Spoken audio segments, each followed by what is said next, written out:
For attending my dissertation defense.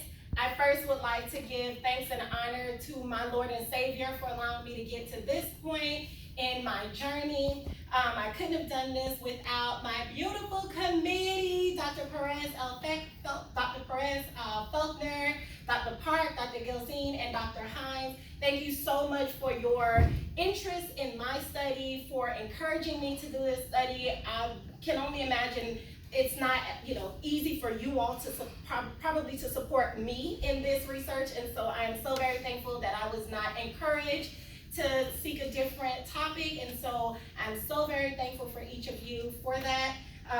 I would also like to thank all of my family and friends that are here in the room as well as in this virtual space, and then of course to all of my participants. While I cannot name you by names, I'm so very thankful that you were a part of this research. You got me to this stage. Thank you for being vulnerable and sharing your stories, and thank you for allowing me to be able to share your stories and your experiences today. And so with that being said, we are going to go ahead and get started with this defense. It starts with me, an analysis of Black teachers' identity development in a Florida context. I wanted to highlight. Sorry, I don't know It's what's okay. going on. Is this me or? You said it was close. I cannot. Yeah. I cannot see. Yeah. Okay. Okay. I don't have on my glasses. I wanted to highlight a particular phrase that was, not a phrase, but a particular comment that was made from one of my participants, which ended up being a common theme throughout my study. And so this particular participant, this teacher, stated that I feel like as a teacher, it starts with me. To teach students how to respect each other, sometimes we'll have hard conversations in the class. Sometimes it might even get contentious because of differing views. But that's what I use to try to help them to be able to have these conversations and not yelling matches. And so what this teacher was discussing was the importance of teaching about tolerance and giving students these tools to be able to have these conversations, whether it be in the classroom, whether it be in the virtual space of social media, but even beyond the classroom in those two spaces, having them to have those tools to be lifelong, not just learners, but participants in this democracy. And so that is where we are, and we are going to get started. And so the way something's going on. What you're broadcasting isn't this. Right. Oh. So maybe go to new share. My apologies. This presentation has been structured. I'll talk a little bit about the background just to bring all of us into the same space. I'll go over the research overview. Majority of the time will be spent in the findings section. I'll get into the discussion and then implications, and of course time for questions. And so it is important that I talk about my positionality and how I see myself in this research and who I am, right? And so I am a Black woman, I am a Black educator, I am a Black researcher. I am also a first generation Haitian American and a first generation college graduate, and I will be the first in my family to have earned a terminal degree, a PhD, once I receive the blessing from my committee. And so as I've explained time and time again, education has always been in my heart since I was a fourth grader. And I've also mentioned I was one of those rowdy children. I know you probably wouldn't believe it, but I was one of those babies that had to sit with my teacher for whatever reason. But the love and care that I received from all of my teachers allowed me to be the type of educator that I am, always looking for students to mentor and mother and love. And so I spent 6 years in a classroom in a charter school as well as a laboratory school here in Leon County. And then after 6 years, I was selected to serve as a Title I coordinator for my school. And in that position, I created our ESOL program, so I served as the ESOL coordinator as well. And my primary approach was to involve key stakeholders as much as possible. And so I've created programs and activities that brought parents out to the schools, that brought community organizers into our community to see the work that's being done. And so during this time, I was privileged enough to have connected with Dr. Crystal Moore Clemens, who is also my mentor, but brought this idea of freedom schools to my mind and to my heart. And during this time frame, this is when I really learned what culturally relevant teaching meant, what culturally responsive pedagogy meant, what it means to affirm someone's culture. While I have done it in the past, I didn't have the language, right? I didn't understand that is what I was doing. And so I had been grateful, or I had been privileged enough to operate this program for 5 years at FAMU DRS. And since then, I have now transitioned to serving as the director of 2 pre-collegiate programs here at Florida State Panama City's campus. And I am the TRIO Talent Search and Crop Director. And in that position, I service disadvantaged students across 4 counties. And so this is near and dear to my heart because I was a disadvantage, or what one would consider a disadvantaged youth, right? My parents are from Haiti. My parents came into this country with little to no money in their pockets, did not know the language. My mom was never educated back home. And so all of those experiences I keep with me when I come into the classroom. And so when I'm having conversations with parents or students, I'm just like you. The only difference is I have a degree, but there's no difference, right? Our experiences are the same. And so I bring that into the classroom, and I try to make it a point to always affirm the cultures and identities of the students that I'm working with, but as well as the parents and teachers that I might be working with. And so my research interest has definitely changed throughout my time. I have been in the education field for about 12 years now, and so it has shifted.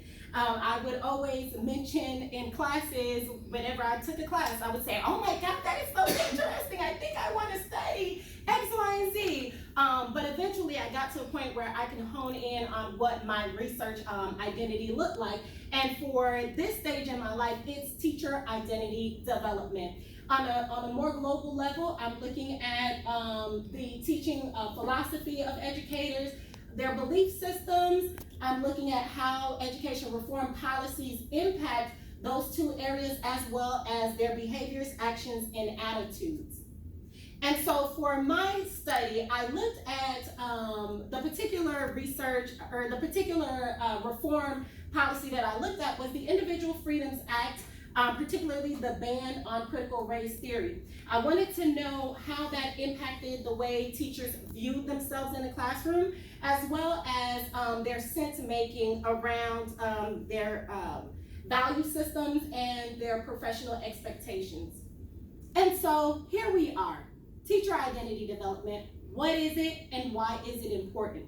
So teacher identity development essentially is the essence of who an educator is, right? And so what we subscribe to, what teachers, or how teachers show up in a classroom, whether I am going to be a student-centered teacher, whether I'm going to be a teacher-focused teacher, or am I going to be inquiry-based, right? And so how a teacher shows up in a classroom all is encompassing of their identity. Identity also is, or the professional identity of teacher is impacted by 3 main areas, which is one's personal history, professional experience, and external policies. One's identity will shift throughout the lifespan of their career. So the importance of teacher identity development. If I know who I am, right, I know how to be in the classroom. And so within the literature, there's talks about using your cultural competence to reach and teach your students, right? And so if a teacher has this understanding, they're better able to support their students. A lot of the teachers that I work with are teachers in Title I schools.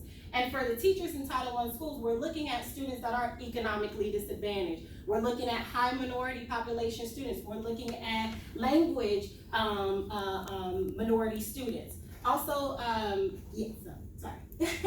And so that the importance of it. And so when we're looking at education reform measures, it's important to kind of backtrack and give a little bit of history. How did we come about with our Title I schools? In 1968, and this is following Brown versus Board of Education, then President Lyndon B. Johnson created the signed the Elementary and Secondary Education Act. And within this act, we've had several provisions, one of which created Title I schools. So there was $2 billion, and for that time is a lot of money. Even this time in 2023 is a lot of money, but $2 billion was placed into the school system to fund our Title I schools to support our economically disadvantaged students. What we ended up finding out, and I will get to in the next slide, is and I could probably just go ahead and move forward real quick. What we ended up finding out is there were several reports and books that were published during this time. And so when we look at the Coleman report, the Congress at the time issued a mandate to study disadvantaged students, right? So what does it look like? We're putting all this money into the school system. Is it even really necessary? And so what we found out through this report is that there was an achievement gap between our white and black students as well as our economically disadvantaged students. And so from this report, we start to see other reports. And so we have The Nation at Risk. We also have the book Cultural Literacy, What Every American Needs to Know. And I'll get to both of these publications in just a bit. And so during this time, we have all these research and publications that's coming out.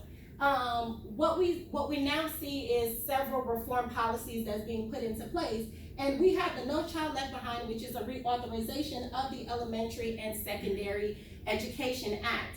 And with No Child Left Behind, this is the one act everybody's like, oh my goodness, it harmed education. For every good, yes, there's going to maybe be some adverse effect, right? But what this policy ended up doing is it allowed schools to really break down the data. It allows schools and school districts to disaggregate the data based upon subgroup categories so that we can better support our students. Those data was then published on the not necessarily schools website, but district websites. And then each year, schools and districts had to meet adequate yearly progress. And if your schools did not meet adequate yearly progress, there were sanctions or school improvement measures that you had to adhere to. From this time frame, if a school, let's say, had been on the naughty list or are not meeting adequate yearly progress, what tended to happen is parents could then apply for vouchers to place their students in other schools. We start to see charter schools come around. And I will add this, I am not against charter schools. My first school that I taught at was a charter school. And so these are just some of the actions that came about. I must also mention with our No Child Left Behind, we've also seen some reform to teacher quality measures. In 2009, during the Obama administration, we have seen several policies get put into place. Specifically, we have Race to the Top, which allowed states to apply for competitive grants to adopt common state standards such as the Common Core. We've also seen a push for more rigorous state standards and assessments. And of course, an increase in data monitoring system. Since then, we've had now another reauthorization of the Elementary and Secondary Education Act, which is now the Every Student Succeeds Act, which was written into law in 2015, and this act repealed No Child Left Behind. And according to the U.S. Department of Education, No Child Left Behind was just too prescriptive. And for a lot of the research, that is what's coming out. Some of these laws, while well-intended, creates a space where teachers aren't able to support the students in the ways in which they feel best needs to support their students. And so back to what I mentioned earlier about some of the reports and publications that were put out during this time frame. Gloria Ladson-Billings, who is a cultural conscious researcher, discussed how these policies sometimes, the ways in which we view or define the problem tends to look at students from a deficit mind frame, and with us framing research in that sense, we are disadvantaging and or marginalizing our students further. And so she calls for the use of critical race theory as a framework to study and understand these policies to see, okay, is it really doing what it needs to do? And then what can we do to support our students and our teachers? And from these policies, or from this analysis, we have culturally affirming curriculum pedagogies that have been used as, or that have been discussed as a remedy to this gap that has been created because of these reform measures. And so I'm going to take a breather and just quickly give an overview of what critical race theory is. It is a theoretical framework used to identify and analyze racial inequities that are embedded in some of our policies, our institutions, and our systems. Culturally responsive pedagogy is the main culturally affirming pedagogy that I discuss in my research. And so with culturally responsive pedagogy, we are looking at ways in which we are validating students' cultural background. How are we empowering students? How are we bringing the humanistic side of students as well as educators into the classroom? And then lastly, we're looking at the ethical aspects of culturally responsive pedagogies. So the narrative, right? For my research study, I present my research as composite counter narrative. But before we could even talk about the counter stories, what is the narrative? And as this isn't new information that I'm probably presenting to everyone. It's been in the news for the last year and a half, maybe last 2 years. And so with the Individual Freedoms Act, it is the idea that we are protecting students from discriminatory teaching. The Individual Freedoms Act was signed into law in 2022 last year, and with this current school year that we're in August, there were certain principles that the teachers now had to adhere to. And so we see two major changes. There was an amendment to the Principles of Professional Conduct for Education Profession, as well as the Florida Educator Accomplished Practices. So we have amendments to both of those areas, as well as quite a few other policies that were derived since then. When I initially began my study, I had a particular viewpoint as to how I was going to analyze the data, how I was going to write my discussion. And so I wanted to look primarily at three main areas, and that included the professional teacher identity development. It included culturally responsive pedagogy, and then looking at critical race theory. Now, this is pre-data collection. It has changed since I've collected my data, but I felt necessary to present my pre-data collection theoretical framework, and I will get into what my post-data collection framework looks like. So, with my methodology, I implemented a qualitative narrative inquiry approach, which allowed me to dive deep into my teachers' stories. I asked questions about their childhood. What was your early childhood experiences like in the classroom? What were your family's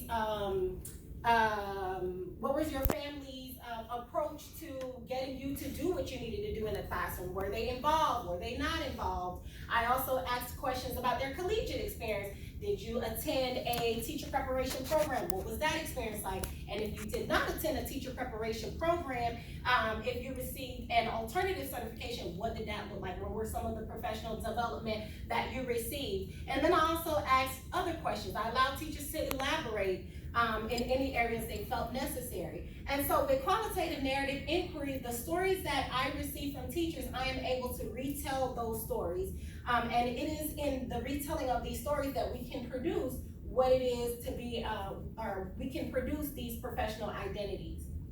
The data collection process consisted of 1 hour individual interviews conducted via Zoom. I had 7 participants, so there were a little over 7 hours because some of our discussions were just so amazing. We went over the 1 hour mark, but nonetheless, the feedback that I received from teachers were just a beautiful indication of teachers' passion for what they're doing and the ways in which they're supporting their students. And so the questions were developed as open-ended questions, which allowed for just free-flowing of conversations. There were some questions that were asked, other questions that were not asked, depending on just teachers' views and whether they understood or whether they felt comfortable enough to talk about certain questions that were asked. For the sampling technique, I incorporated 2 sampling techniques. Of course, I had a strict, not necessarily strict, but I had a criteria for the participant that I wanted to include in this study. I was looking at teachers from the K-12 sector as well as, or K-12 setting, those who had at least 3 years of teaching experience in North Florida in a Title I school in either an urban or rural school district. Now, what ended up happening is, and it could be because of my snowballing technique, whenever I was able to recruit a teacher, I asked teachers, okay, is there anyone else you would like that you think would benefit in being a part of this a part of this research? And so teachers would reach out to other teachers. I've even reached out to my other teacher friends and asked for them to share out my recruiting flyer so that they can participate in this study.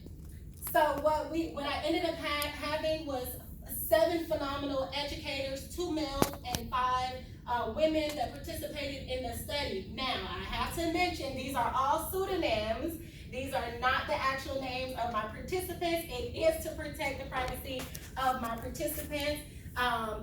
Most of my participants were even individuals who thought about it, weren't sure if they were going to be a part of the study. This whole idea of being scared about participating in this study came about for a lot of my participants and my potential participants. And so I had to make sure that I had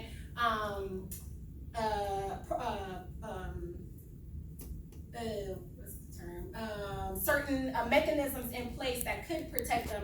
One is the pseudonym, but also immediately once I received a participant, their names were changed even on my computer. So for whatever reason, my computer was taken away from me, information got leaked, and no one could ever connect any of my transcript back to a particular individual. All of my participants identified as either Black, African American, or Afro-Caribbean. And so I lumped all of us in the Black category. And so that is where we are with Black teacher identity development. My research questions. The research questions that framed my study: how are Black teachers in North Florida defining and negotiating their identities in light of Florida's ban on critical race theory? And what are Black teachers' perception of the ban, and where are they getting formal and informal messaging about this policy? And the data analysis that I implemented for this study, following each interview, I transcribed each of the interview verbatim, and they were then I transcribed them verbatim, and I removed fillers and repeated words from the study to allow more free-flowing transcript, and then it was uploaded to NVivo for analysis. My first cycle coding, which is what I use my pre-data collection framework, consisted of NVivo coding. And so in this coding structure, what I ended up doing was just pulling out direct quotes from the study. And I did that particularly because I didn't want to put in any of my own research biases into the data. And then, so with the second cycle coding, I ended up coding all of those transcripts together. And so once I started coding the transcripts, I noticed there were similar themes that a lot of the teachers were discussing. For one, this idea of I'm black, I'm gonna be black, I'm gonna always be black, I'm gonna be black in the classroom, I'm gonna be black tomorrow. So this idea of black identity coming out and being at the forefront for a lot of these teachers. And so that is why I felt it was necessary to reconstruct my theoretical framework. And so here we are, post-data collection framework. And so the data talks about Black teacher identity consists of the incorporation of Afrocentric value systems. There were teachers who talked about their spirituality. There were teachers who talked about having this communal connection with other teachers that they felt as though was now going to be under attack if they would not be able to be in these spaces with teachers. I'm still looking at the personal experiences of teachers, but within this framework, I've included Black teachers' experiences and Blackness as a whole. Informal roles came about because a lot of teachers talked about how they're caring towards their students and they create comfort centers for their students, or they're going to protect their students from whatever's happening just in the real world, right? They have a safe space with them. So I felt necessary to include informal teacher roles to my theoretical framework. And each of these three areas serve as the core identity of a teacher. While the research on teacher identity states that it's always evolving, it changes from time to time. When you're in a new setting, it will change. However, the core of who you are, that is not going to change. It might slightly change to fit the needs of your professional expectations, but the core of who you are and how you show up in the classroom will not change. And so we have secondary identity, which is primarily impacted by education reform policies. And just to give a little background about, on Black teacher identity development. As I stated, it is rooted in Afrocentric worldviews. Black teacher identity development informs the way teachers approach their pedagogical practices as well as professional responsibilities and expectations. For a lot of the Black teachers in this study, there is this collective awareness for cultural competency, which is necessary to enrich the experiences and cultural knowledge of students. Why am I even bringing this up? And so Gloria Ladson-Billings talked about how a lot of our reform policies are coming from this deficit mind frame or frame of mind. And so it's necessary that I include that the cultural competence that the teacher has of themselves and of their students will better support their students. If I know you're coming into the classroom with a certain level or a certain skill set, I'm not going to approach you as though I need to make sure you know these dominant cultural values, and so you'll approach students differently. Lastly, the research also talks about how common amongst Black teachers is their past experience with dehumanizing conditions within the school system. And so that is where their protective state comes into play. They're always instituting trauma-sensitive practices and approaches. In looking at our informal roles that Black teachers typically will occupy, I'm not going to labor on this because I'll get into it in just a bit, but these are the main areas that the research talks about. We have teachers that are storytellers and motivators. I see myself in that because when I first walk into the classroom day one, I always tell students about my background. They'll know it. And that is why when I'm in the classroom, when I would be, hard on my students or I had certain expectations, this is why. Because we have students in other countries who cannot go to school. We have, like for my parents who never had the opportunity to be educated. And so that is what I bring into the classroom. I talk about my experiences as a child. Sometimes students will see teachers and they think, oh, you're just this everything person, but I'm like, oh no, honey, I gave my teachers a run for their money, okay? And then here I am as an educator. And so looking at other aspects, other mothers, there's been times in which I've had students go home with me because of whatever issues they were having at home. And so these are some of the experiences and some of the roles that the literature says that teachers will occupy throughout the length of their careers. So composite counter stories is an approach that I utilize in my study to present the data.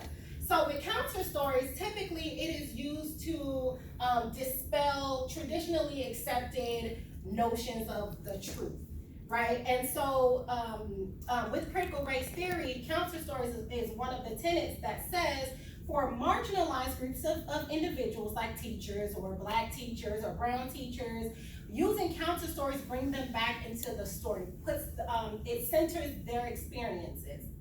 And then to add an element to it, we have composite counter stories, which is what I've used in my study. And primarily it is to explain the collective experiences of teachers, but also again to protect the identities of my teachers, because that had been a common theme, right? Look, I ain't trying to be CRT. I don't want anybody coming back after me. I don't want it to go back to my district or back to my school or what have you. And so by using composite counter stories, it allowed me to create fictional characters, even though the stories were true, but I created fictional characters to be able to maintain their privacy. So here's the good stuff, the findings. And so there are three main themes that emerged from this data.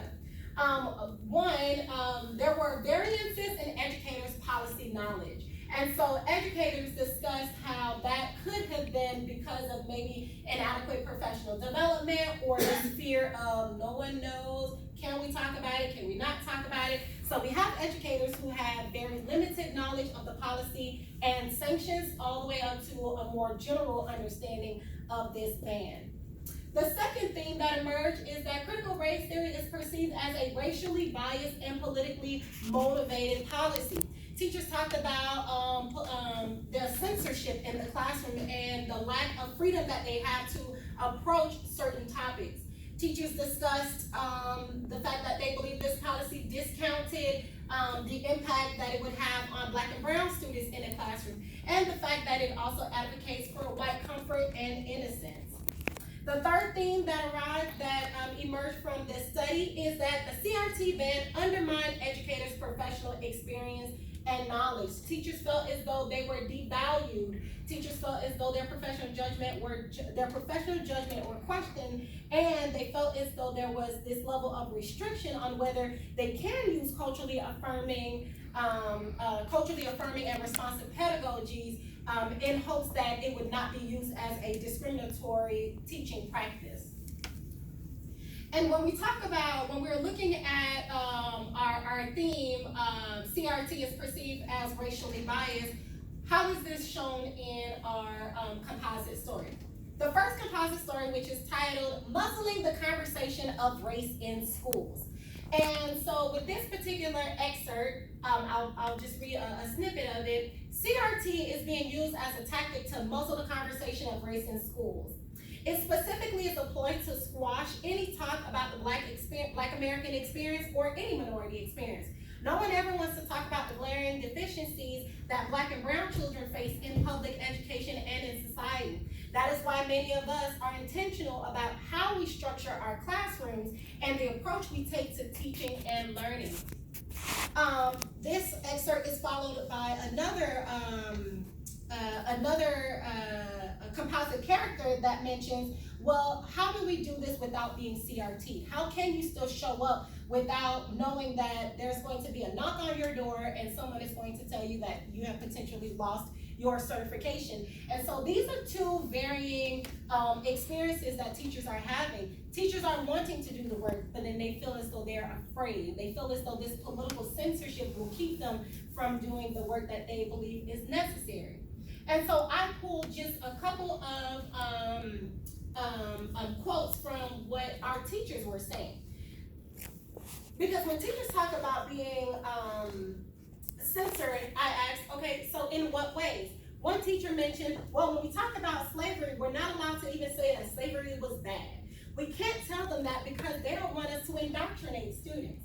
Another teacher stated that I feel like it is very unfair to the children to lie to them, to hide things.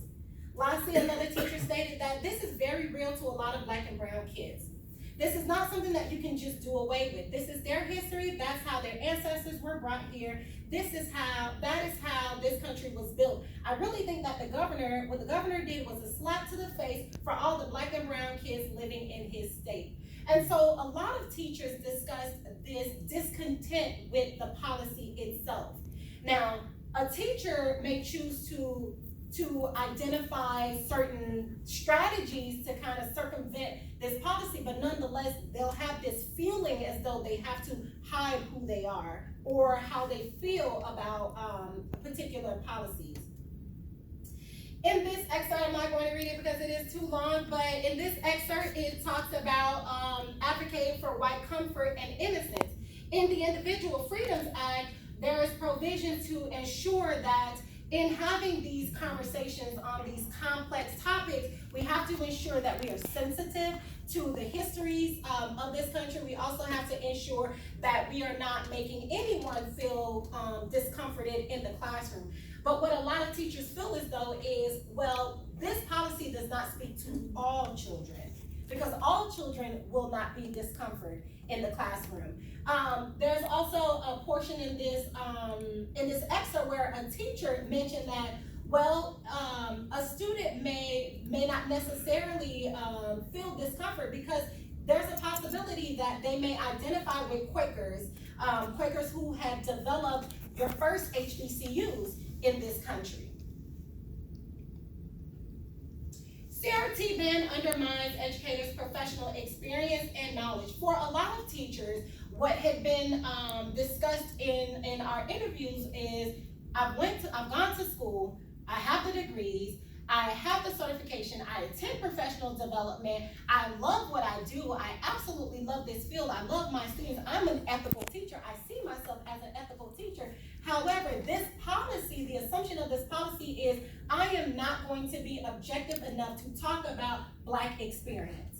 And so this is where we have teachers are saying, just let us be professionals, because that is what we went into this field to do. This excerpt talks about how teachers felt as though they were not trusted in the classroom. And